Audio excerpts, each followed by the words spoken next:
Welcome back, everyone, to episode 74 of the Minot Business Podcast presented by Bennett Creative Media. I'm your host, Easton Bennett, and on the show today, we have Andy Porsberg. Andy, it's good to have you on the show. Hey, thanks for having me, man. Before we get started, if you have not already, please rate and review the show. It only takes 5 seconds to leave a rating and a review, and it really helps spread the word to new audiences and attract new guests for you guys each and every week. And as always on the show, we're going to dive right into the questions. We're not going to bore you. So, Andy, for someone that's never met you, they have no idea what you do, what would you say your thing is? What's your elevator pitch? My thing? Well, that's interesting because all the time I've been doing this, I've never honestly sat down and came up with an elevator pitch. So, I mean, basically what we've been doing at SAG, if you're talking SAG specific, is just trying to come up with how do we help you solve problems you don't know you have yet? And that was going to be one of my questions. So SAG, for the people that don't know, is solutions and guidance. And, I was doing some creeping on you before the episode, going through the website, trying to come up with this list of questions. I was curious if these problems that people you're helping, do they know they have the problems, or are they coming to you saying, hey, here's the problem we have? Or are you basically just saying, here's an area we see that's an issue that you might not even realize yet? So honestly, a little bit of both. We try to develop products where we maybe see a real world, application for that product. And that's kind of how, what I would say, TechSite kind of came about. But at the same time, like, we get a lot of things where customers come to us and like, hey, I have this problem, help me fix it. Yeah. Right. So it's kind of fun to be on both sides, to kind of, hey, here's a problem we think is out there, and being able to create a product that solves that. Now that adds a whole nother thing of challenges, is trying to convince everybody that they actually have that problem. Yeah.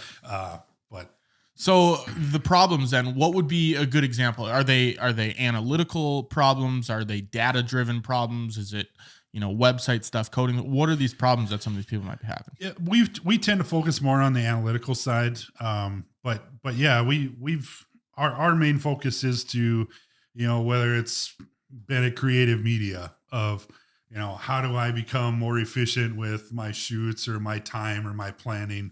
Okay. We'd sit down with you and basically take your whatever data you have, build some data sets, run some AI, build some models to kind of help you maybe manage your time more efficiently, would be an example of something you could come to us for. Yeah. So processes are kind of a big thing. And that's something I've been getting into more so lately. Is, I think there's a saying, I don't know who said it, but they say you fall to the level of your processes. So if anything gets crazy and your business starts getting all hectic, you always resort back to the level of what are your processes on the day-to-day basis. And I started using a software called VidLead Studio, which is basically, it's like CRM plus calendar plus everything combined into one. And I literally started using it a week ago, and I'm like, this is crazy. Yeah. Like, I don't know how I didn't have a software like this before. So that's where it kind of goes into the thing of, do these clients even know they have the problem? I had no idea I had that problem. Right. That's like video company specific, but having those processes is unbelievable. Yeah. Do you guys really focus on the processes? Yeah, 100%. And that's where what we'll do is we'll take whatever software you're already using. Right. Okay. And we can design you a software. We can build you one. We can customize the software you already have, as long as it's kind of open source, different things like that. But, to your point about the processes, right, is everybody gets stuck in, they're always busy, but not always productive. Yep. So our job is to get you out of the busy and get you focused on the things that you need to be focused on. And whether that's through maybe, identifying things in your business plan, or identifying things in your financial data that maybe, hey, you need to focus more on this and less on the how many. You need to focus on more getting more money from the customers you have coming in the door, and a little less time focused on how many customers you have coming in the door. Because right now, you've got customers that you're not taking full advantage of. They're leaving because maybe your service isn't the best, or it's slow, or different things like that. Okay, I like that. So the clients that you're working with, do they know they have, when you go into a meeting and you're explaining this stuff to them, is it kind of an aha moment for them? Or do a lot of them kind of know, our process is a little bit slow or it's not very effective? So how do you communicate that? Yeah. So right now we do like kind of like you do that discovery meeting and you kind of sit down with the client and figure out, okay, exactly what is it, the problem you're trying to solve. Yeah. And most of the time the solution that they have in their mind of what's going to fix the problem isn't actually what comes out of the, I found that as well too. So that's, and it depends on the customer. Sometimes it's the aha, oh yeah, I never thought of that. And then other is just like, no, we don't want to worry about that. We just want to focus on this over here. Okay. So then we kind of glossed over your background a little bit then. Yep. When did you know that you were an analytical person, that you like this kind of stuff? Did you always know you wanted to get into this, or what did that look like? Well, that's a good question. So, the answer is no. I did not know that this is what I wanted to do. And the answer is probably still don't know whether this is what I want to do. I'm not a planning type person. I'm not a 5-year plan guy. I'm fly by the seat of my pants guy. And really realistically, how I kind of got into this was when I was working, for Gooseneck. We bought Salesforce CRM software and was kind of the front guy, involved in the, getting it up and going, getting it implemented, building the processes. And I've always, even before that, loved spreadsheets and doing formulas and doing all that kind of stuff.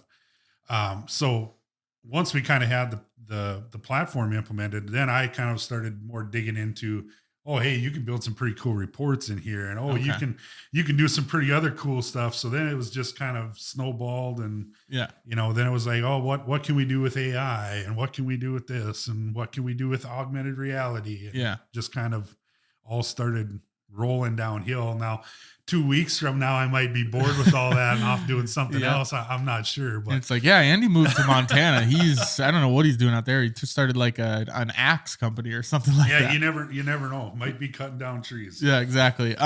So how did you see that gap in the market where you're like, I think I can offer this to multiple different clients? Do you just work with Gooseneck or what does that look like? So right now, what SEG is doing is, primarily Gooseneck is our number one client at this point.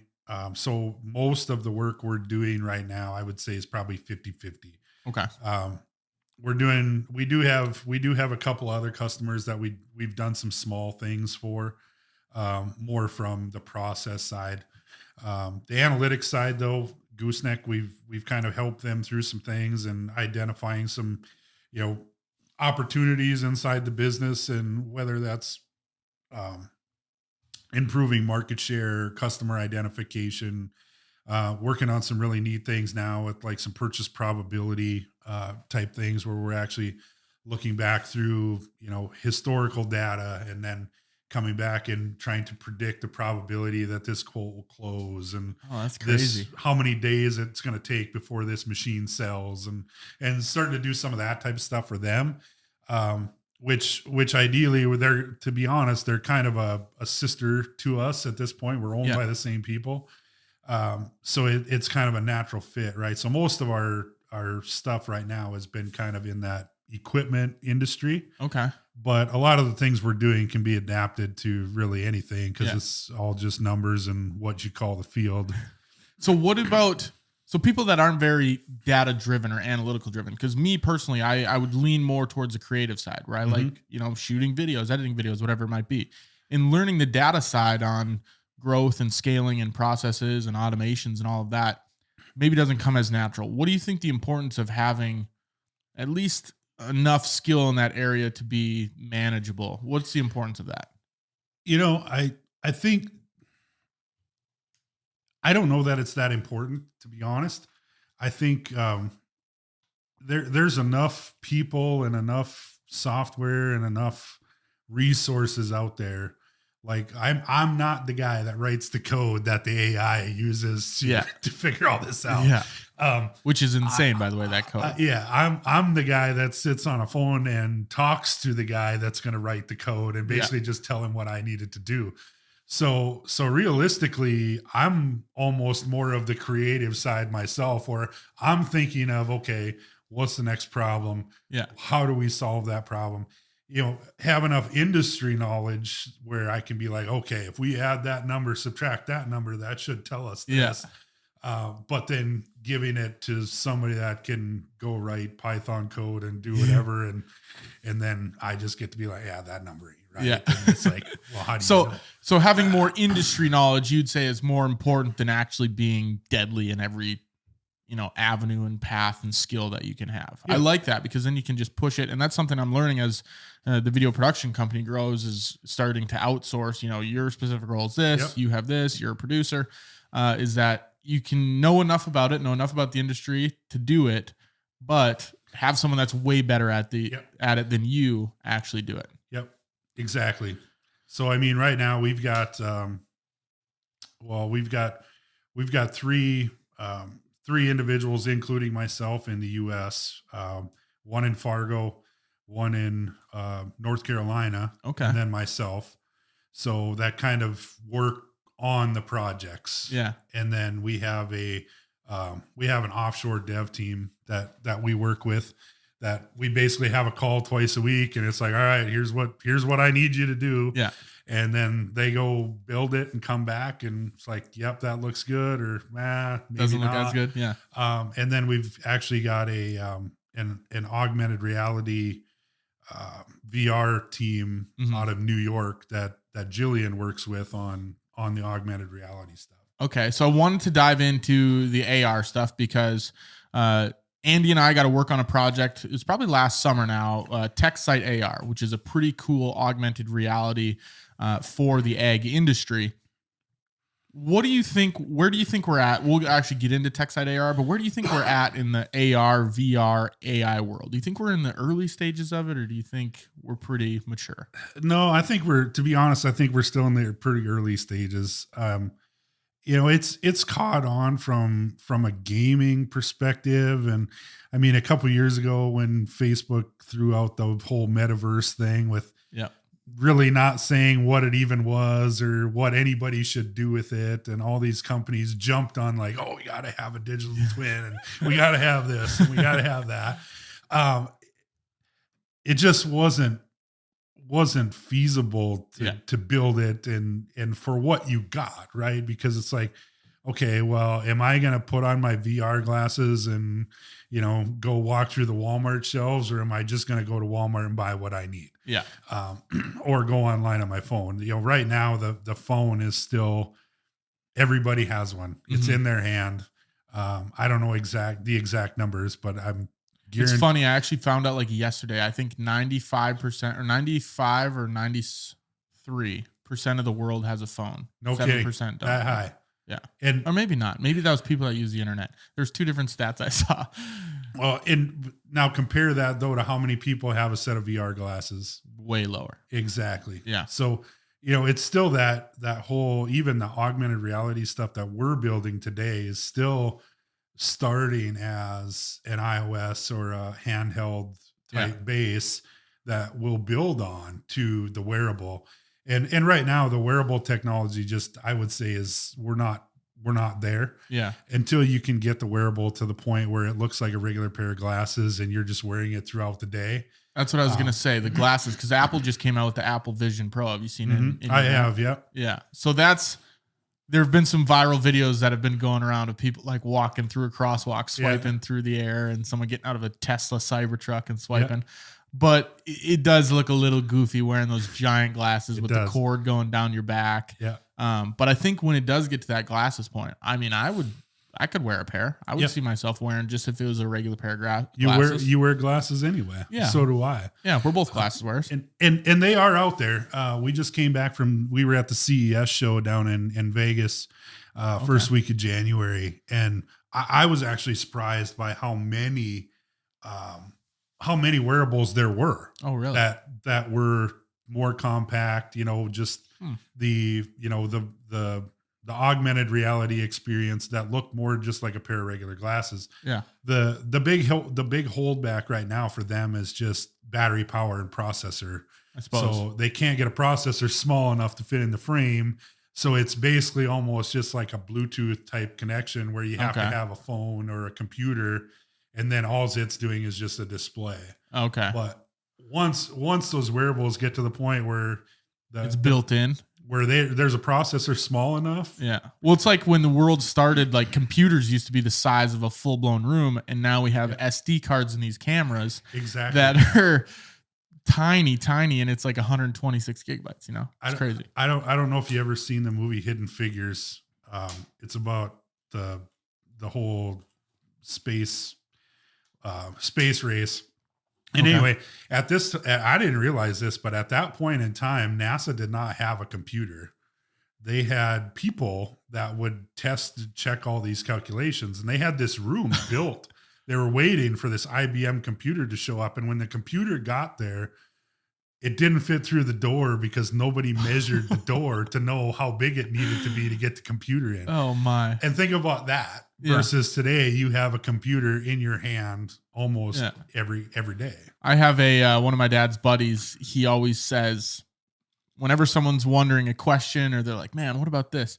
He's like, it would be crazy if we had something in our pocket that we could ask any question we wanted. And I'm like, yeah, exactly. But it is crazy that, especially now going into the world of AI, ChatGPT, I mean, that's just the start of it, but it still baffles me how that even works. I really don't understand how you can take code and I can have a conversation and it can give me any answer I've ever wanted. Yeah. It's like Google on steroids. It is. So what would you say is there a complement between the AR and AI at all, or what does that look like? Yeah, maybe. I mean, I think there's actually a product out there called AI Pin. Okay. And it's a cross between that. And what it is it's it's basically this pin you put on your chest or whatever, and it acts like a phone. You can ask it questions, do whatever. Okay. It has some laser deals so you can see images on your hand and whatnot. But I think augmented the AI piece is going to start to become a bigger part of everybody's life, where they're not even going to realize it, to the point where, like you said, I'm having a conversation with you right now, and maybe tomorrow my phone reminds me that, oh, hey, you told Easton you were going to follow up on this, that, or whatever. Yeah. So again, I think that the AI thing is here, the ChatGPT thing. And right now it's just a matter of what the government regulates and what they don't, and how some of the privacy stuff kind of plays into this. But what you're going to start to see from a business perspective is you're starting to see these large language models like ChatGPT become we trained you how to talk like a human. Yeah. Now we're going to take that model and we're going to train it only on your specific data. So now it talks like a human, but now it talks like you would. Okay. And but this data we're training it on down here, this model now is specific to you. It doesn't. Okay. So everyone would have their own like personal ChatGPT. Yes, correct. That's very interesting. I know when I was first messing around with ChatGPT, I was saying, write me a joke in the tone of Kevin Hart. And it sounded a little bit like Kevin Hart would say, like if you read it like that. So it's kind of crazy. I think there are definitely some benefits to the AI. Well, I love AI, but there's obviously some skeptics out there that are saying, oh, we don't need to be doing this. Yep. But I think if you use it in the right way, and if it gets to the point, like you said, where, hey, you were going to follow up with Easton on this tomorrow, those are things that would definitely help, because there's ton of times where I forget. I'm like, oh, I was supposed to send someone this thing, right? Right. Do you think that businesses, whether it's AR, VR, AI, do they need to start capitalizing on this and see how it fits into their business? Because 5 years from now, it's going to be like a cell phone, or what do you think about that? Yeah, 100%. I mean, like right now, if you're not trying to at least, not saying you have to be doing it, but if you're not at least looking or thinking about how could I use AI to make my world better? Yeah. Right. then my guess would be you start thinking 5 years, 10 years from now, you're already going to be way behind. Yep. So especially when the big companies like Facebook and Apple and all of these companies, when they start doing it, they're the first, whatever they call it. They're the first people to do it. Whereas the public is generally a little bit later. Right. But once the public's doing it, then you're really behind the 8 ball. Yep. Big time. All right. I want to talk a little bit more, but before we do that, we're going to hear from this week's sponsor, Midco. Is your business moving up and to the right? Put Midco's business technology to work for you so you never have a slow day at the office. From premium internet and phone plans to custom private networking and advertising, they have a solution for every type of business, large or small. Get paired with an account representative to create your suite of services and make the switch with ease with dedicated business client fulfillment and support teams. No data caps, flexible contracts with month-to-month or long-term options, built-in DDoS protection, and more. Explore services and request a free consultation at midco.com/business today. All right, so let's dive back into the questions here, Andy. I want to talk about relationships. You've been in business for a while now, and especially like you said in the beginning, when you maybe have meetings with people that don't understand the problems they have or the solutions that would actually help their business. How are you building these relationships to get in touch with these people? Because I know relationships, super important thing in business. Well, yeah. So one thing I have to say is we've been mainly focused on right, the implement business and kind of that niche market. I mean, again, everything can be expanded to anything. So I actually had the luxury of having a lot of those relationships already. Yeah. So I was, in the industry with Gooseneck, for almost 15 years, working with these other dealers and going to meetings and doing all that stuff, right? Here's my card, call me if you need help. Yep. On stuff totally unrelated, right? At that point, you might have, shared an Excel spreadsheet, like, here's what I use to price my inventory, and everybody'd kind of, share those ideas around the table. So a lot of it was that. Okay. And then I actually did wind up going in and working for a tech company for about 6 months, built some relationships there that to this day are still kind of hanging there that obviously help. But again, it's kind of that I haven't had to go at this point. We haven't had to go looking for a lot of things. It's been a lot more of that coming to us. So maybe a follow-up question for you then, for someone that's maybe starting a business, maybe they're 20 years old or they're graduating college and they're going into a specific industry. What would you say the importance of getting to know these people is? As many people, because that's how I say, I want to know as many people as I can. Yeah, I think it's really important. I mean, to me, I'm able to do way better in a meeting where I have some type of relationship with the customer. Yeah. Versus this is the first time I'm meeting you type of thing. And, a lot of those, it maybe takes the second or the third meeting before you kind of finally maybe get figured out what the actual problem we're trying to solve here is. And I mean, that's hard. Yeah. It's hard you don't build those things overnight. I guess at this point, if I'm any advice, if I'm coming right out of college and wanted to bypass the relationship stage, you better have a pretty kick-ass product. Right. I mean, like, everybody better want it. Yeah.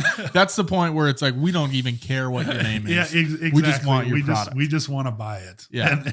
And that's something I've learned with the relationships is that there have been so many relationships where, maybe I meet someone 3 years ago and eventually they're like, hey, we want to do this big video project, right? Where it's, even this podcast, for example, I might've had someone on episode 16 and, we talk here and there, or we say hi, we see each other in public, and it's building that relationship where it's much easier now that if they want to, hey, we got this video project, to go into that meeting, figure out what the problem is because I've met them, I've talked to them before, and we have that relationship.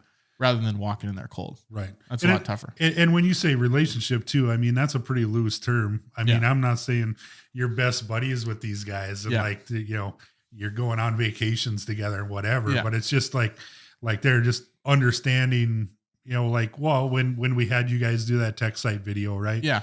I didn't have a relationship with Easton, but McKinsey did. Yeah. And that was nothing more than just had you do some work before. Yeah, exactly. And it was like, okay, well, that made it so much easier to come into that meeting and go, all right, yeah, well, I've seen what we know he what he do. does. I know him. Yeah, exactly. So I like that. You don't have to, be dating this person, or you don't have to go on 3 trips a year with them. Just like Andy and I, it's not like we are texting each other every single day. Right. But if I saw him at a grocery store, I'd say, hey, what's going on? Yeah, exactly. So just building those relationships where you at least have that point of contact, I think, is super imperative. One thing that you probably have to do a lot is explain some intricate concepts. Do you have a strategy to, when you're talking to people that maybe don't understand a concept, to get it through to them at all? Because I'm thinking tech site AR. I'm sure you had to show that to some people. And well, that's why we had you make the video for right? us. I just wanted a little tire pump. I'm like, tell them how good the video is. It was a great video. FYI, you can check that out at TechSite, SIGHTAR.com. Oh, yes. And that will be a pretty awesome video. We had Easton shoot for us, concept video of a product we're working on. But yeah, I mean, I guess that's kind of where you kind of got to find that line, right? Me sitting down trying to explain to somebody what TechSite AR does. Sure, in theory, you probably get your point across, but the visual does way more for it than anything. Some of the things we start talking about, like with the AI and the generative AI that we're doing, and some of that, it's you got to kind of find that common ground, right? You got to figure out, okay, what is this person's level of, knowledge on the topic first off. Cause if it's 0, I don't want to be talking about AI gen models and large language and this and that. Yep. I'm probably more like, okay, well, think about it. Like if you read a book, and you had to write a book report back in school, right? Yeah. When I'm the computer's reading the book and printing out the book report the Spark for notes. You, right? Okay. So you just got to kind of feel it a little bit. I like that. So do you say, when you go into meetings, obviously, like you said, you can explain things and you might get your point across. Yep. But a lot of times it's easier to maybe show a video or a photo or a demo. Are you doing some of that in these meetings where maybe you have this new process you've built and you're showing a demo to explain things further? Do you think that's beneficial? Oh yeah, big time. We do a lot of that where we'll actually, a lot of what we'll do, especially on the analytics and even the process side, is we'll probably have maybe 2, depending on the size and scope of the project, right? But let's just say it's a 10-hour job. Yeah. We might have maybe an hour or 2 meetings with the client on what is the problem we're actually trying to solve here. Bounce some ideas, here's kind of what we're thinking. We'll go back to a whiteboard and kind of throw some things at the wall, see what sticks, come back, maybe have one more meeting where we might have some things, what they call wireframe, where it's basically a mock-up of what the screen might look like that doesn't really do anything. It's just drag and drop some pictures and things. And say, okay, well, what do you think about this? Is this kind of what you had in mind? Because I'm a visual guy. I'm a visual and an auditory. That would be another thing I would say is, if you're going to, whether it's building relationships, going into those meetings, figure out how you learn first. Yeah.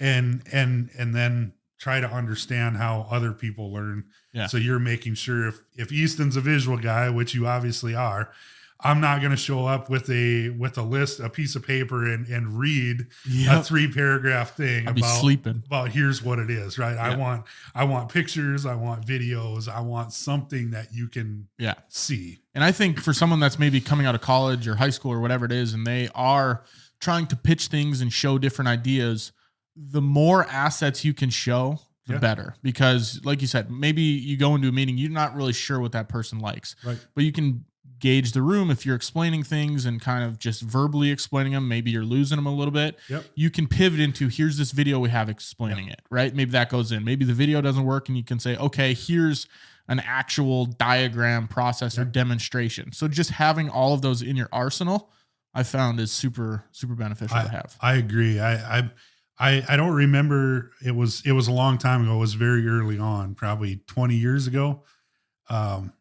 and I can't remember the name now of the, famous person that quoted it or whatever.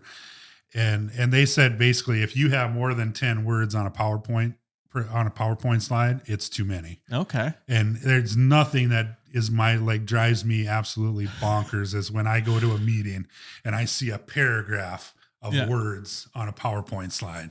And I'm like, do I got to read that? Do you read it to me? Exactly. It's like, so if you're not going to read it to me and you expect me to read it while also listening, while you're talking about something else, I'm like, that's not what PowerPoint is for. PowerPoint is exactly like what you talked about. Yeah. Is I'm conveying a message to you, and now I have this PowerPoint over here that I can use as my visual representation for the visual learners in the room. Yeah.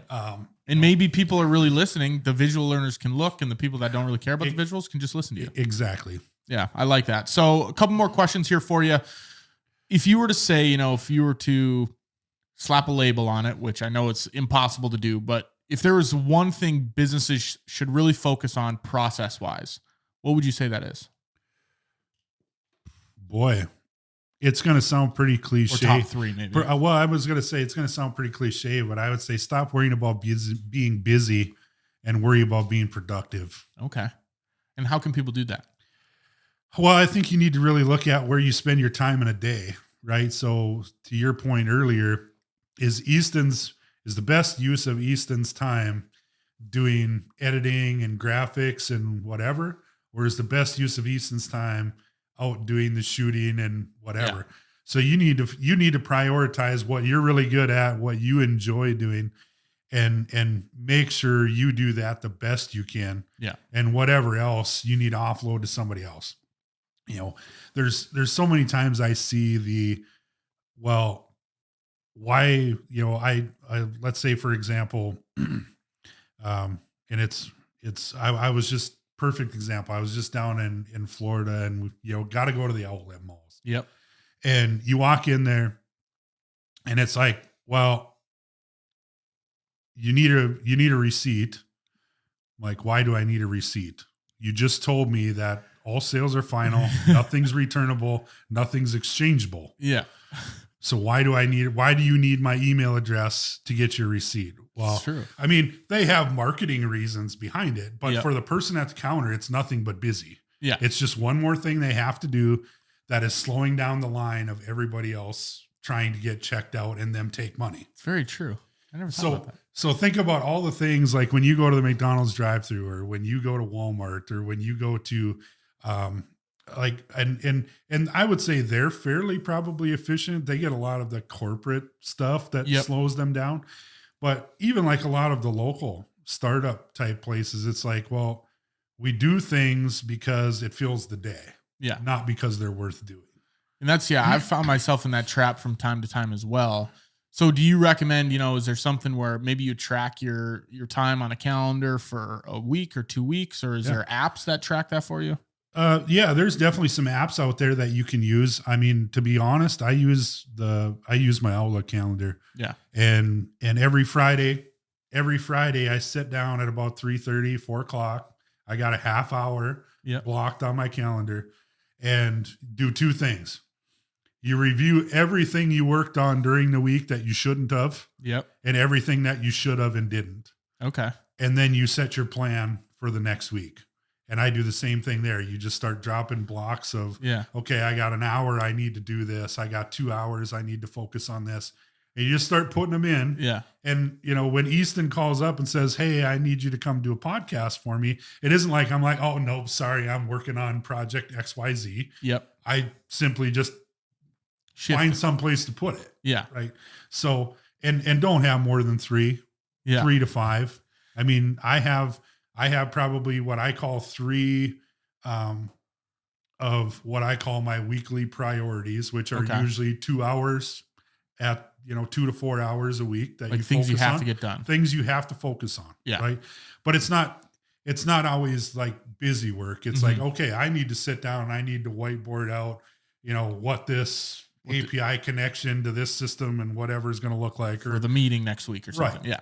And then I have 2, what we call needle moving actions. Yeah. So maybe not always, more probably what I would focus on your own business. Yeah. Needle moving, not necessarily your customers, your client needle work. moving. Yeah. And that's one thing that I have to always differentiate between is how much are you working in the business versus how much are you working on the business. Right. I like that you found a happy medium with your calendar where you throw a couple things in there. My calendar, if you saw it, you'd say this is the most OCD person you've ever seen in your life. It is literally 6 a.m. to 10 p.m. Yep. Everything. There's something for everything. I Yep. put dinner on there. There's lunch, there's wake up, get ready, all of it. Obviously it's shiftable. You can move it around, but I want to make sure I have everything in the calendar. And then if I miss something, I adjust it as I go. So like you said, you can look back on it and be like, oh, I spent 9 hours doing XYZ this week. I don't need to spend 9 hours doing that. And the other thing most people don't do is they don't measure it. No, they don't measure their time to say, okay, I spent 9 hours doing X. What was my ROI on those 9 hours? Yeah. Because if your time is more valuable than the ROI on those hours, hire somebody to do it. Yeah. There's a saying I always like to tell myself, and I learned it from a guy in the video industry, and he says, I hope I don't butcher it here, but he says the first thing you want to do is eliminate the task. If you can't eliminate the task, automate the task. I like it. If you can't automate the task, delegate the task. And if you can't delegate it, that's when you finally should do the task. Yeah. So I get some of them mixed up. So I have to take my time going through that list, but I like that, eliminate, automate, delegate, and then do it. So then you're the last step of it in the process that, okay, do I really have to do this task? Right. So I really like that saying. I do too. Couple questions here for you. When you first started your whole business career and everything, what's one thing you knew now that you wish you knew back then when you were starting? Boy, that's a good question. So are you asking that from a SAG perspective or from when I first started actually working in either? Wherever. Because I think, even if it's something, before you had SAG, you just getting into the field, something you wish you knew just coming out of college or high school, what would you say there? Or maybe if you have a piece of advice for when you were starting SAG, what that would have been? Well, so the reason this is a tough question is because coming out of college, I had a 2-year degree from Wapton in ag sales. Okay. And went to work selling construction equipment. Yeah. And so not necessarily doing, and especially even today, anything even remotely related to what I went to school for. Yeah. So, I mean, if I could say one thing that I wish I knew back then, and it was probably something I learned. Yeah. Back then that still lives with me today is if you've got opportunities, take them. I like that. When I left college, Minot, North Dakota was not anywhere on Andy's radar. Yeah. But there was an opportunity, so I took it. Yeah. When I went to work for Gooseneck, I wasn't necessarily, I mean, I was looking to do something different, just bored. But actually took a pay cut because realized the opportunity was worth it. Yeah. And same thing now, that whole deal with it, with Gooseneck, went to work for this tech company. Again, it was an opportunity, took it. Yeah. Had an opportunity to come back to Gooseneck and start this SAG thing. Again, opportunities, they're in front of you every day. You just got to see them. You just got to see them and you got to take them. I like that. 2 more questions. Actually, 1 more question. I just did that one. Last question here. Oh, no, 2. I lied. What advice? So if you had to, I know, if you had to, I'll cut that part out of the podcast. So people don't know. What advice, if you had to say a daily habit for an aspiring entrepreneur, someone that's just starting a business, maybe what would you say? Something that they should really focus on. Well, I think that goes back to the time management thing. And it's something, to be honest, I am not very good at. I have the squirrel, I'll be, oh, fancy shiny lights, right? Or, oh, what was that going by the window? So, I mean, finding your time, maintain focus, but the one, and this probably ties back even a little bit to the last one, question was find the times in the day you're the most productive and do not waste those times. I was at a conference when I was playing hockey in Canada that said your afternoons, maybe this isn't across the board, but afternoons are a lot harder to be more productive, where you should put your tedious admin tasks in the afternoons because you're your most creative and energy efficient in the morning. But maybe you're reversed. And it's different for everybody. So I'm with you. I am way more in this probably changes with age. But I'm with you. I am way more kind of what I would say focused in the mornings. Yeah. But figure out your routine, right? So I go have breakfast and that's my time. Focus on, oh, hey, I had this article I wanted to read. That's my hour to do that. And then go to the office and, okay, what's on the calendar? This was my number one, my weekly priority today. Yep. So you get that done in the morning, make sure that's in the morning. A lot of the things like, oh, I need to schedule a meeting with the attorney to go through this. Yeah. That's all shit that you can do in the afternoon. Yeah. Don't waste your good time. Exactly. Don't waste your good time on those types of things. And you got to figure that out on your own. Mm-hmm. Don't let anybody tell you that that's from 8 to 5. Yeah. The gentleman we have that works for us down in North Carolina, he's the opposite. He's the afternoon guy. Okay. It takes him till, he probably doesn't get up till 9:30. Yeah. And doesn't get going and actually doing stuff until maybe noon, but he'll work till 7:00 at night. Yeah. I like that because I had to figure that out myself too.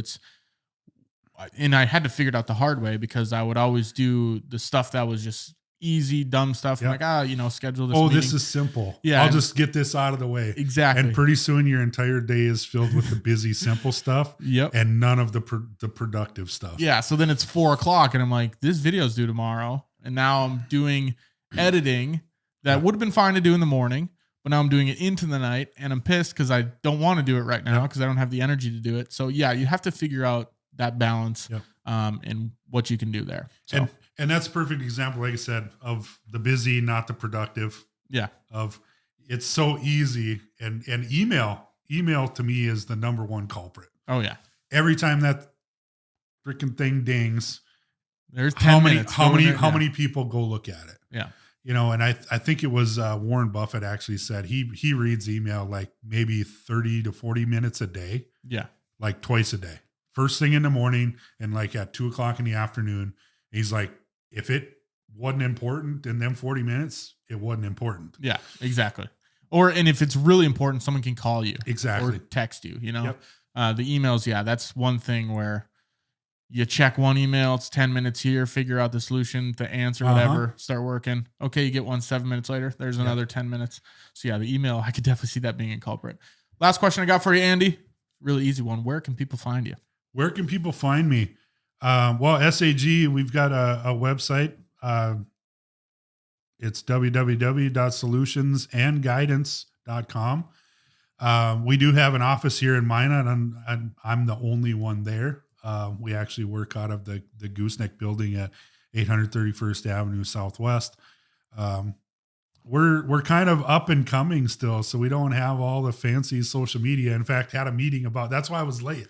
Had a meeting about that this morning before this, about getting all that stuff set up. So, so if you guys are looking to check out some of what Andy can help with, some of his services, solutionsandguidance.com. And if you want to check out the video on the AR stuff, I think that's on there as well. There's a link to it. There's a link to it up at the top. Click on the Tech Site AR tab, and that'll show you the awesome video that Easton shot for us last summer. I appreciate it, Andy. I'm excited to see where that project goes. Excited to see where AR, AI, VR, all of it goes in the future. Thank you very much for coming on the show. Hey, no problem. Anytime. That was episode 74 of the Minot Business Podcast presented by Bennett Creative Media. Thank you guys for listening. Thank you for watching, and we will see you next week for episode 75.